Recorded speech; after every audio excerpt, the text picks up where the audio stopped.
Hello guys welcome to my channel. आज चाहिँ म तपाईँहरूको लागि एउटा नयाँ भिडियो लिएर आएको छु। घरमै बसेर एमपिएल नेपाल प्रिमियर लिग कसरी फ्रीमा हेर्नु भनेर। तो चलिए शुरू करते हैं। सुरुमा चाहिँ तपाईँको मोबाइलमा प्ले स्टोर हुनुपर्छ। तपाईँले चाहिँ त्यसलाई प्ले स्टोरलाई ओपन गर्नुपर्छ। प्ले स्टोर ओपन गर्नुहोस्। त्यसपछि सर्च बक्समा गएर नेट टिभी सर्च गर्नुहोस्। नेट टिभी सर्च गरेपछि डाउनलोड छैन भने डाउनलोड गर्नुहोस्। मेरोमा चाहिँ डाउनलोड छ, त्यसलाई अब ओपन गर्नुपर्छ। ओपन गर्नुहोस्।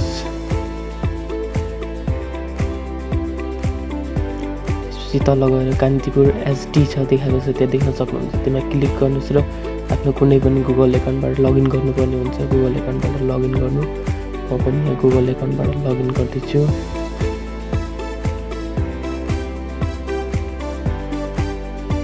मेरो चाहिँ यहाँ दुईवटा गुगल एकाउन्ट छ, एउटाबाट लगइन गरे पनि हुन्छ, जुनबाट गरे पनि हुन्छ। मेरो इच्छा हो। त्यसपछि तपाईँले एकछिन यहाँ लोडिङ हुन्छ